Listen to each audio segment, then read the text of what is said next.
Hey, what up, everybody? Mark Ellert here. Welcome to Man Talk. Some of you may know that I'm a suicide survivor, and that's why I want to address the epidemic of men's mental health. Some of you may know that the suicide rate in men is exponentially higher than it is in women, and that's why I want to address it. Any of the men out there struggling with their mental illness, if you recognize some of the similar signs in yourself, if you recognize some of the relatability, I want you to know that you can be able to address it. You're not the only one, and it doesn't mean there's something wrong with you. So that's a lot of the problem.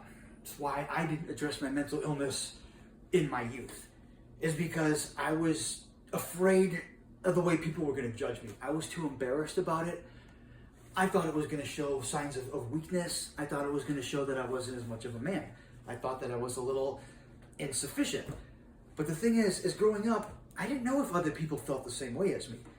I just felt like, okay, everybody feels the same way. Everyone has these same feelings and these same symptoms. I'm weak because I'm not actually being able to manage it and maintain it well.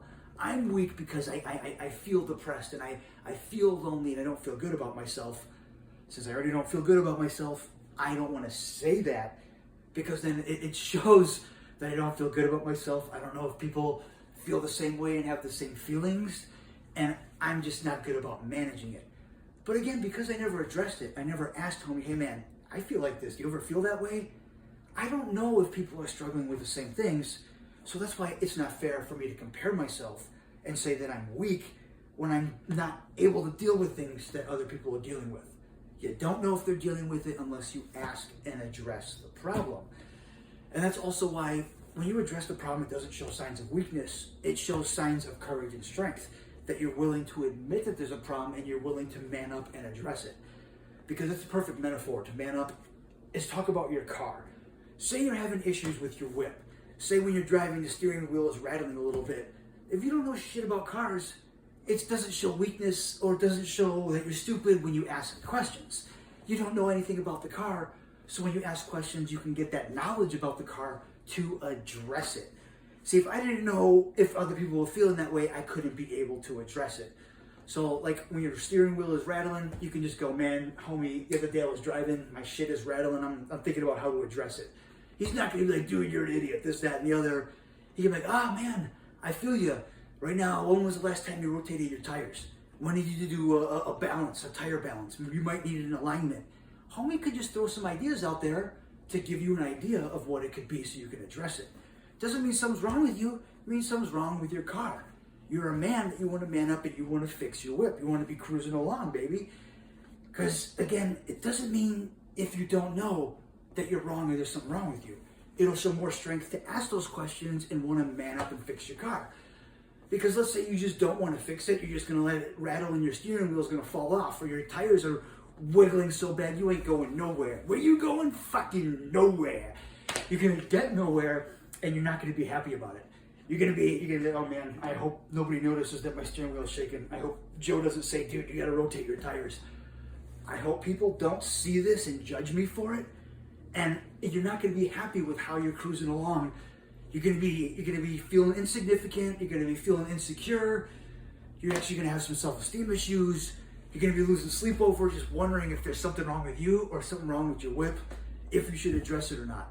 If you're asking yourself those questions, ask somebody else those questions. Just bounce it off them. Just, like when you're hanging out with homie, be like, yo, man, I wasn't sleeping good the other day. He'd be like, dude, I feel you. Lately, with the change of seasons, man, I've been going through some stuff. I'm not sleeping good either. You can get some feedback. You can know how he's dealing with it. Your other friend can be like, yeah, man, lately I changed my diet a lot. I'm getting some better exercise. I'm sleeping better. You can get feedback off people. You know if they can have the same problems. You know if they're dealing with some of the same issues. So you're not weak for having those problems. You can find ways to address them. You'll know other people have the same issues, and you can help yourself. Again, with the car, it's your vessel. Your body is your vessel. Your mind and your body is your vessel. Take care of your car. Pimp your ride out, baby. You're going to pimp that shit out. Because you're going to feel good about it. When you're actually doing self-care and self-love, when you address your mental health and you fix those problems, you're going to be feeling good about the ride. You're going to be cruising. You're going to be enjoying life. You're going to be proud of yourself and the things that you're addressing. You're going to be proud that you're changing oil and taking care of your vessel. It's going to get you to where you want to be. You're going to be happy with the ride. You're going to be happy and proud of yourself. You don't want your vessel falling apart, you going fucking nowhere. People are possibly judging you. They're noticing something. They're talking amongst themselves, but they're not going to say anything to you, and you're worried about the way people are feeling about you. You're not happy with where you're going and what you're doing. You're feeling insecure, and you're disappointed in yourself for not taking care of your car. So everybody, take care of your whip. Pimp that shit out, man. When you're not sleeping good, when you're not feeling good about yourself, when you're dealing with stuff, ask your friend about it. You know, you don't have to come crawling to him crying and falling apart about it.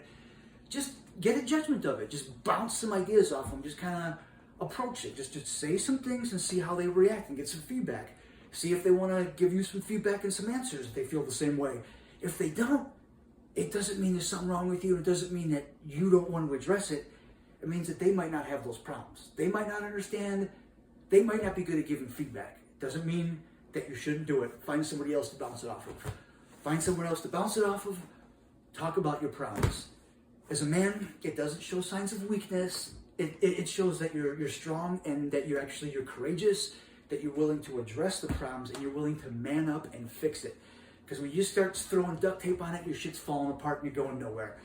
Don't try to fake it. Be real. Because everybody, I'm real with myself now.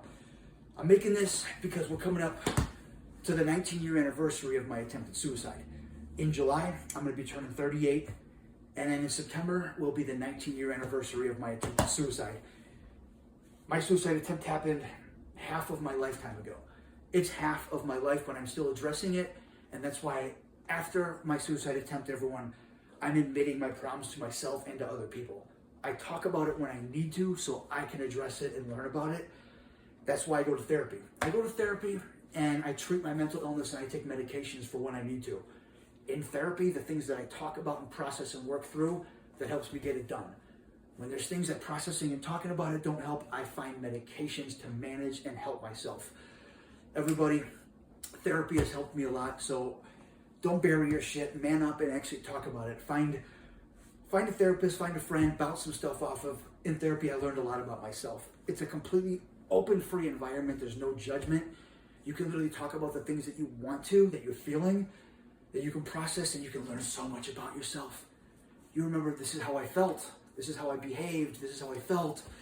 You start to learn the feelings and learn the behavior. You start to learn about yourself and become aware of it, and you can address those things. Everybody, I manned up and I'm taking care of my vessel. I'm pimping my shit out and cruising, baby. Mark is feeling good and content and happy with life. I address my problems because I'm a fucking man, baby.